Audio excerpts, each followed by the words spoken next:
Andhra Pradesh mineral development corporation అది ఒక్కలేదు, అంతా డబ్బే వచ్చేదంతా డబ్బు. నువ్వు తవ్వుకుంటావు, నీ దగ్గర రాయల్టీ తీసుకుంటారు. అలా గనులు రాయల్టీ తీసుకుంటారు, అంత ఆదాయం. ఆడికి అసలు దమ్ముడి ఖర్చు లేదు, అసలు డబ్బు అవసరం లేదు ఆడికి. ఏపీ మినరల్ డెవలప్మెంట్ కార్పొరేషన్ డబ్బు అవసరం లేదు. కానీ దాని దగ్గర ఎన్నో మైనింగ్ లైసెన్సులు కూడా ఉన్నాయి. ఇప్పుడు దాన్ని ఇండైరెక్ట్గా ఒక విదేశీ సంస్థ 7,000 కోట్లు అప్పు తెచ్చేశారు. అసలు విదేశీ సంస్థ నుంచి అప్పులు తెచ్చుకోవాలంటే 1,00,000 రెస్ట్రిక్షన్లు ఉన్నాయి. గతంలో ఒకసారి రాష్ట్ర ప్రభుత్వానికే డైరెక్ట్గా అప్పు తేవాలంటే, రాష్ట్ర ప్రభుత్వానికి తేవాలంటే గవర్నమెంట్ ఆఫ్ ఇండియా క్లియరెన్స్లు ఉంటాయి. అప్పుడు వీళ్ళు ఎంత మేనేజ్ చేసినా గవర్నమెంట్ ఆఫ్ ఇండియా పర్మిషన్ ఇవ్వాల ఫారెన్ లోన్ తీసుకురావటానికి. ఈ కొట్టేసిన డబ్బులు కంటైనర్లుగా బయటకు వెళ్తున్నాయని మనం చెప్పుకున్నాం కదా, ఆఫ్రికా దేశాలకి అక్కడికి. అంతా బయట ఉంటాం, మరీ ఎక్కువైపోయి అంత డబ్బు అక్కడ ఉండటం సేఫ్ కాదనుకుని మరి కొంత డబ్బుని మన దగ్గరే పెట్టుకుందాం, ఈ రాష్ట్రాన్ని కొనేసుకుందాం. గతంలో మరి ఒక ఎలక్ట్రిక్ కంపెనీ పేరు చెప్పి ఒక సుమారు 1,50,000 ఎకరాలు, ఒక ఎకరం ఎవరికన్నా ఇస్తేనే అల్లరి చేస్తారు. 1,50,000 ఎకరాలు ఒక దేవుడి పేరు మీద ఉన్న ఎలక్ట్రికల్ కంపెనీకి 2,00,000 కోట్లు పెట్టుబడి పెడతారని ఆ కంపెనీ రిజర్వ్స్ 500 కోట్లు లేవు. వాళ్ళు 2,00,000 కోట్లు పెట్టుబడితో రకరకాల ఫోటో వాలటైల్ సెల్స్, ఒక 50,000 మెగావాట్లు సోలార్ ప్లాంటు, అంటే భారతదేశానికి కావాల్సిన దానికన్నా కూడా ఎక్కువ ఆంధ్రప్రదేశ్లో ఒక దగ్గర పెట్టేసేలాగా వాళ్ళు ఏదో డ్రామాలు ఆడారు. సరే, దాని వెనకాల అందరికీ తెలుసు. ఇప్పుడు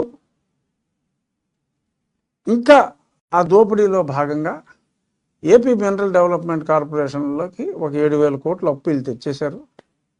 దానికి అవసరం లేదు, ఏదో జీతాలు ఇవ్వడానికో లేకపోతే ఇంకోటి ఇవ్వడానికో వాడేసి 2వ తారీఖు ఇంకో విడత ఇంకొక 7,000 కోట్లు అప్పు తీసుకుని ఇలా షేర్లు ఇచ్చి వాళ్ళకి తనఖాగా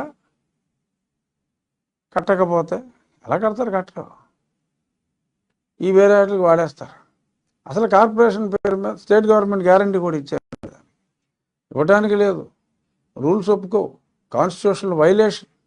ఇంతకుముందు ఎన్నోసార్లు చేస్తే నేను సిఏజీకి రాశా, ప్రధానమంత్రికి రాశా, అక్కడి నుంచి ఒక లెటర్ వస్తుంది, ఏమయ్యా ఇది నిజమేనా అని. ఈ రిప్లై ఇవ్వడం, వాళ్ళ పాత్ర అక్కడికి అయిపోతుంది.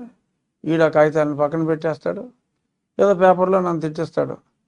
పేద ప్రజల కోసం అప్పు చేసిన సంక్షేమం చేస్తున్న జగన్మోహన్ రెడ్డిని అడ్డుకుంటున్న రఘురామకృష్ణరాజు దీని వెనుకున్న చంద్రబాబు నాయుడు. అలా ఎన్నోసార్లు గతంలో వాడు రాశాడు ఆడి పేపర్లో. ఇప్పుడు మళ్ళీ బహుశా రాస్తాడేమో, నాకు తెలీదు. దీని వెనక పెద్ద కుట్ర. ఒకవేళ జగన్మోహన్ రెడ్డి ఎడితిరిగి ఓడిపోతాడు, మనం పోయినా సరే ఈ ఏపీ మినరల్ డెవలప్మెంట్ కార్పొరేషన్ అనేదాన్ని ఇండైరెక్ట్గా ఒక విదేశీ సంస్థ ద్వారా తను చిక్కించుకొని దాన్ని నడుపుకోవటం కోసం అక్కడ ఉన్న ఆఫీసర్ ఎవడో ఓ పనికి మాలినాడు. అంటే అంత రిచ్ కార్పొరేషన్కి ఎవరినైనా ఒక సీనియర్ ఐఏఎస్ ఆఫీసర్ని పెట్టుకోవాలి తప్ప, ఏదో రైల్వే సర్వీస్ కూడా కాదు. అక్కడ ఇంకా ఓ 10 సెంట్రల్ గవర్నమెంట్ సర్వీసులు ఉంటే అతి తక్కువ మార్కులు వచ్చిన వాళ్ళకి వచ్చే సర్వీసుకి సంబంధించిన సంబంధం లేని ఒక వ్యక్తిని, ఒక రెడ్డిని తీసుకొచ్చి అక్కడ పెట్టి ఈ డ్రామాలన్నీ నడిపిస్తున్నారు. సో వెంకటరెడ్డి అతని పేరు. ఆ వెంకటరెడ్డి తోటి ఇంకొక రైల్వేలో 2010 బ్యాచ్ 11 బ్యాచ్ వాసుదేవ రెడ్డి అని ఇంకో ఆఫీసర్ తోటి లిక్కర్ దందా నడిపిస్తున్నారు. దాని మీద 25,000 30,000 కోట్లు ఎత్తారు. సంబంధం లేని, స్టేట్కి సంబంధం లేని ఆఫీసర్. రేపు మళ్ళీ ఎక్కడ రైల్వేలో వెళ్తే డిఆర్ఎం ర్యాంక్ కూడా లేదు అబ్బాయికి. ఈ వెంకటరెడ్డి ఇలాగా రకరకాల తీసుకొచ్చి ఇతర సర్వీసెస్లో ఉన్న వాళ్ళని ఐఏఎస్ వాళ్ళకి ఇవ్వకుండా నేను ప్రశ్నిస్తున్నా. వాళ్ళ ఏ బేసిస్లో వెంకటరెడ్డిని తెచ్చావా జగన్మోహన్ రెడ్డి? ఏ బేసిస్ వాసుదేవరెడ్డిని తెచ్చావా, జగన్మోహన్ రెడ్డి అని నేను ప్రశ్నిస్తున్నా. సరే, నాకు అసలు సీట్ రాకుండా ఎలా చేయాలో ప్రయత్నాలు అటు చేసుకుంటున్నాడు. దానికి నెక్స్ట్ వద్దాం. ఇక్కడ ఏపీఎండిసి అనేదాన్ని తన కబంధాస్తాల్లో విదేశీ నిధుల ద్వారా ఉంచుకునే ప్రయత్నం అయితే జరుగుతుంది. దీన్ని మరి ఇప్పుడున్న సరే ఈ సిఎస్ రేపో మాపో మారతాడు, వచ్చి సిఎస్ అయినా ఈ దారుణాన్ని ఆపాలి. కేంద్ర ప్రభుత్వం కూడా దీని మీద ఎగ్జాక్ట్గా విదేశీ నిధులు వెనక ఎవరున్నారు, ఎవడైనా ఎలక్షన్ల ముందు ఏపీఎండిసికి విదేశీ నిధులు 7,000 కోట్లు ఇస్తాడా, అసలు ఆ సంస్థ ఏమిటి, గొడవ ఏంటి అనేది వెరిఫై చేయాలి. ఆశ్చర్యం, మనం మాట్లాడుకున్నాం 25 టన్నుల వస్తే ఎవడో మాట్లాడతా దాని గురించి. అలాగే మరి ఇప్పుడు దీని గురించి అయినా మాట్లాడతారా? ఇంకో 2 రోజుల తర్వాత దీన్ని మర్చిపోతారా? పాపం ఆంధ్రజ్యోతి పేపర్ ఒకటే దీన్ని ఈ నిజాన్ని బయటికి తీసి పోరాడుతున్నాడు. మరి మిగిలిన వాళ్ళు మాట్లాడతారా? మాట్లాడితే ఎప్పుడు మాట్లాడతారు? సో దీనికి అయితే నా తీవ్ర నిరసన వ్యక్తం చేస్తున్నా. మనల్ని మన బ్రతుకుల్ని మద్యం ద్వారా, డ్రగ్స్ ద్వారా, అలాగే మన భవిష్యత్తుని ఇటువంటి అప్పులు తీసుకొచ్చి రాష్ట్ర ప్రభుత్వ గ్యారంటీలు ఇచ్చి మళ్ళీ కోలుకోలేని విధంగా దెబ్బతీస్తున్న వ్యక్తికి మనం ఓట్లేయాలా అన్నది విజ్ఞత ఉన్న ప్రజలు ఆలోచించవలసిన అవసరం ఎంతైనా ఉంది. నిన్న నా ఫోన్ అది నిన్న ఐ థింక్ మొన్న ఎప్పుడో విజయసాయి రెడ్డి గారు TV9 రజనీకాంత్ గారికి ఒక ఇంటర్వ్యూ ఇస్తూ పుసుక్కుని ఉన్నదని చెప్పాడు. ఎప్పుడూ క్యాచ్ చేయలే. చాలా ఆశ్చర్యం అనిపించింది నాకు. ప్రతిపక్షం క్యాచ్ చేయలేదు, సరే మీ మీడియా వాళ్ళు క్యాచ్ చేయలేదు. నాకు నా స్నేహితుడు ఒక అతను ముస్లిము, పేరు చెప్తే మళ్ళీ ఆడి మీద అటాక్ జరుగుతుంది కాబట్టి చెప్పను, నాకు ఓ వీడియో పెట్టాడు.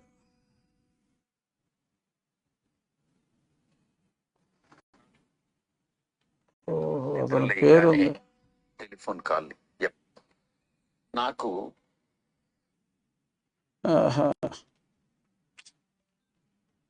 బాబు,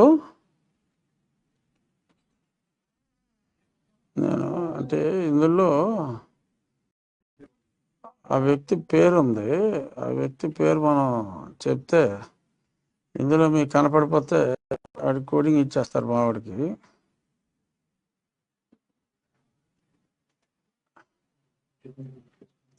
ఒక్క నిమిషం, నేను దీన్ని ఆ ఫోన్ ఉందా, పెద్ద ఫోను, అర్జెంటుగా పట్టరా.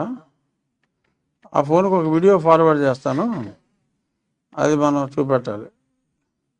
ఇందులో చూపించవచ్చు కానీ అది నాకు పంపిన వ్యక్తి పేరు కనపడుతుంది, అతను రిస్క్లో పడతాడు.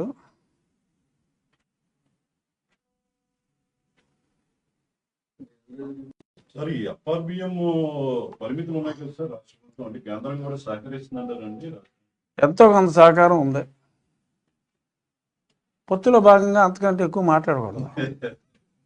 పొత్తు ధర్మం అంటూ ఒకటి ఏడుస్తుంది కదా, అది సార్ రాష్ట్ర ప్రభుత్వం మీద, అధినేత మీద కాదు. ఇప్పుడు ఇదేంటంటే, ఇప్పుడు మీకు విజువల్ చూపెడతా. విజయసాయి రెడ్డి ఏం చెప్పాడో ముందు వినిపిస్తా, తర్వాత విజువల్ చూపిస్తా. నాకు తెల్లవారు నిద్ర లేయంగానే టెలిఫోన్ కాల్, ఎవరో విలేకరు టెలిఫోన్ చేశాడు. సార్, ఈ రకంగా వివేకానంద రెడ్డి గారు హత్య చేయబడ్డారు, చనిపోయారు.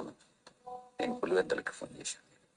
ఫోన్ చేసినప్పుడు అక్కడ వాళ్ళు చెప్పినటువంటి విషయం, ఆయన గుండెపోటుకు లోనయ్యారు, చనిపోయారు అని నన్ను చెప్పారు. అదే విషయం నేను ప్రెస్కి చెప్పాను. అంతే. అర్థమైందా? క్యాచ్ చేశారు పాయింట్. అచ్చగుర చనిపోయారు అన్నారు. పుసుకుని అని చెప్పేసి సినిమా స్టంట్లు పెట్టాను. ఇప్పుడు చూడు,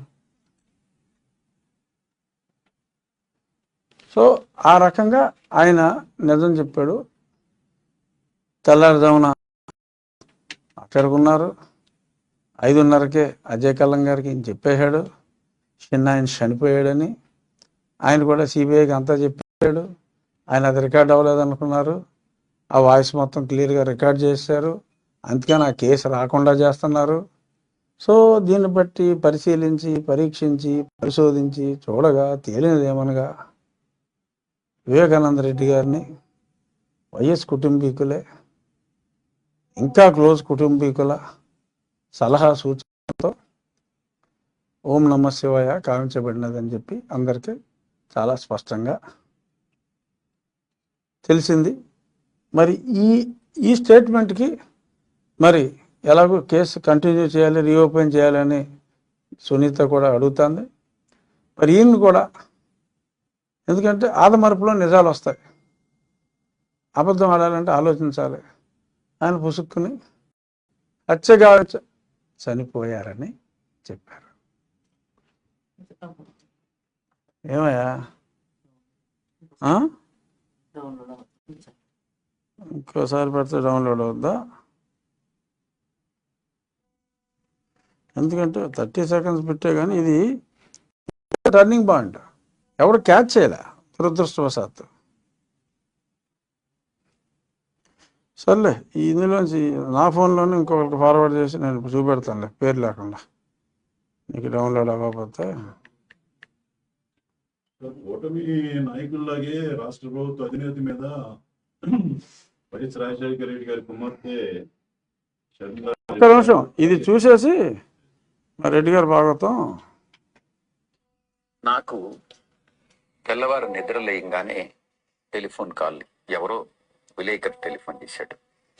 సార్ వివేకానంద రెడ్డి గారు హత్య చేయబడ్డారు, చనిపోయారు అని పులివెందులకి ఫోన్ చేశాను. ఫోన్ చేసినప్పుడు అక్కడ వాళ్ళు చెప్పినటువంటి విషయం, ఆయన గుండెపోటుకు లోనయ్యారు ఏం చేయను, నాకు సెకండ్ కూడా వస్తుంది అని చెప్పారు. అదే విషయం నేను ప్రెస్కి చెప్పాను. అంతే, చనిపోయారు అంటే చిన్న తడబాటు, సారీ హత్య గావించబడ్డారు, చనిపోయారు. సో ఇది మిస్ అయ్యారు. పాపం టీవీ 9 కూడా ఎడిట్ చేయలే, వాళ్ళు పట్టించుకున్నట్టు లేరు. సో ఇప్పుడు డిలీట్ చేస్తే చేస్తారేమో, బట్ మన దగ్గర ఉండిపోయింది. ఇది ఖచ్చితంగా హత్య అన్న సంగతి వీళ్ళకి ముందే తెలుసు.